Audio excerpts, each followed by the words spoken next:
Hey, I'm Rob Doherty, creator of Epic Card Game, and I'm here with pack opening for the Tyrants pack, Markus's Command. So one of the great things about Tyrants is each card in Epic is so powerful and has such cool game effects that even with a single pack, you can really change up your limited collection. And of course, for Constructed, there's lots of cool and powerful cards, such as Markus, Watch Captain. This guy is a 10-10 good champion, and when he comes into play, he has a tribute ability and a loyalty ability. The tribute ability banishes up to 3 target tokens. So if your opponent's got tokens into play, bring this guy down and take 3 of those tokens out. Also, he has a loyalty ability where you can reveal 2 good cards and draw a card. In addition, if your opponent makes you discard a card and you choose to discard Markus, instead of him going to your discard pile, he goes directly into play. Next in the pack is Quell. Quell is an event with 2 options. You can either banish all 0-cost champions, and if you do that, you get to draw a card. Or if it's your turn, you can choose to banish all 1-cost champions, all champions that cost a gold. So this card is super flexible. You can use it to remove all your opponent's tokens, and their 0-cost champions. Of course, they'll get yours too if you have any. Or you can use it against cards that cost a coin. So this is super flexible. If you've got a deck that's based on free champions, a lot of tokens, a lot of free champions in your deck, you can use this choosing the remove everything that costs a gold option, and then you'll sweep your opponent's creatures off the table, leaving all your free guys there. Or conversely, if your opponent's playing a deck like that and you've got a bunch of champions that cost a gold, this will allow you to sweep away their tokens and their free champions and draw a card, plus you can do it on their turn, so it's incredibly powerful against free champions. The final good card in the pack is Peros Rebel Leader.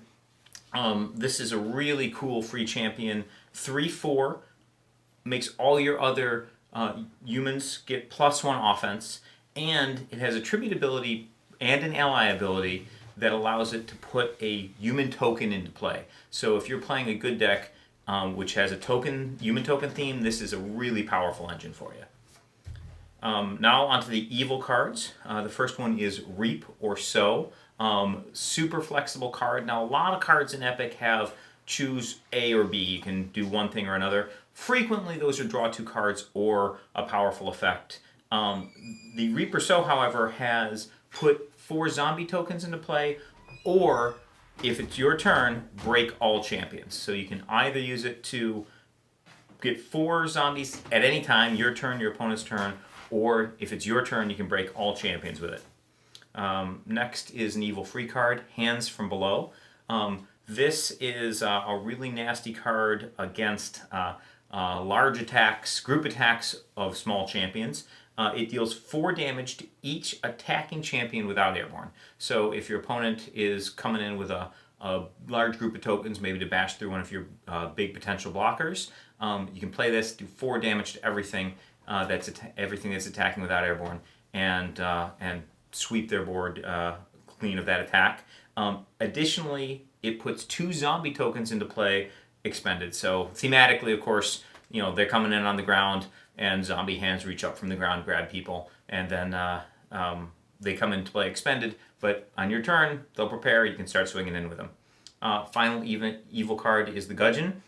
This guy's small. He's only a 2/1, but he's unblockable, and most importantly, he has tribute. Draw 2 cards.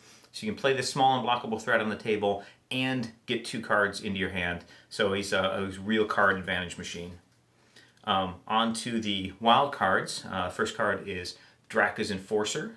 So Drac is the Dragon Tyrant from another pack, and Drac's Enforcer is a 7/7 airborne champion. It has Ambush, so you can play it on your opponent's turn, plus it has Loyalty to draw cards. So if you're playing a heavily wild deck, you can play a 7/7 airborne threat on your opponent's turn and draw a card with it. Super cool card.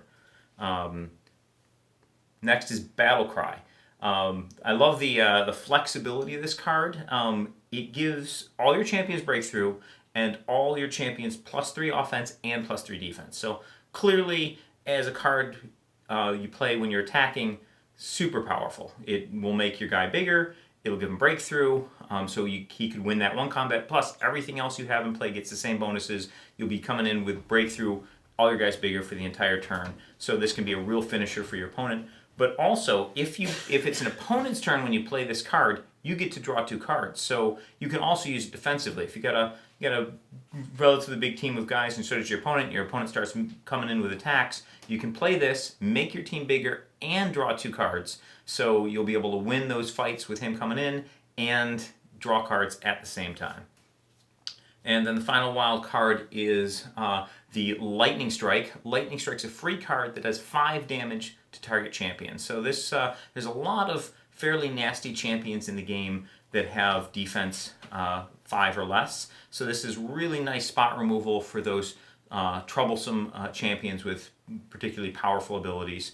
And you can also pay a coin when you play it to draw 2 cards. So if there's not a good target on the table for it, you can always use it to draw cards. The next card is Arcane Research. Arcane Research, when you play it, it banishes itself, and you can banish any number of cards in your discard pile. Then for each card that you banished, including the Arcane Research itself, you get to draw cards from the top of your deck, look at them, and then choose one that you want to put in your hand, and then you banish the rest. So in the mid to late game, this can really let you dig very deep into your deck, looking for the particular answer you need for the situation. Now, you're going to have to banish a whole bunch of your cards to do it, so it'll weaken your ability to recycle, and also it'll get you further away from winning the game by running out of cards, but it is a very powerful search effect. Next is Temporal Shift. Now, this is one of the most powerful event removal cards in the game. You get to, when you play it, you get to return target champion to its owner's hand, and then that player banishes a card from their hand. And the fact that they're banishing a card is particularly important. It doesn't make you they discard, in which case they'd have a card in their discard pile to recycle, or maybe a card with like Cave Troll, which could come back from the discard pile. This makes them banish that card from their hand, and you get to draw a card. So you're taking a threat off the table, you're making your opponent then banish a card from their hand, and then you're drawing a card. So if they have no cards in their hand, you can play this on their guy, it'll return it to their hand, then they'll have to banish that, their only card in their hand, and then you get to draw a card. If they have a really big nasty champion, even though they could keep it, you are still slowing them down. They spent a gold to put it into play, and now it's back to their hand. They're going to have to replay it next turn. It slows them down a ton. Meanwhile, they have to banish another card from their hand and draw a card. Or you could use this on a token, and if you do that, the token gets returned to their hand. Because tokens can't go to hand, it would then go back to the token pile, but they still have to banish a card from their hand, and you still get to draw a card. So if you hit a token with it, you can use it as hand removal for them, a card draw for you, and getting that token off the table. The next card is Lara the Lycromancer. She has the ability to turn champions into wolves. So basically, she has an expendability which will transform target champion into a wolf. So this means that you take that champion, put it on the bottom of its owner's deck, and you put a wolf token into play to replace that. So if you banish their champion, they get the wolf token. She has tribute, put a wolf token into play, so she comes with a wolf. And she has loyalty to Blitz, so if you can reveal 2 blue cards from your hand when you play her, you get to expend her right away and get rid of one of their champions the turn she comes into play. So she can be excellent removal.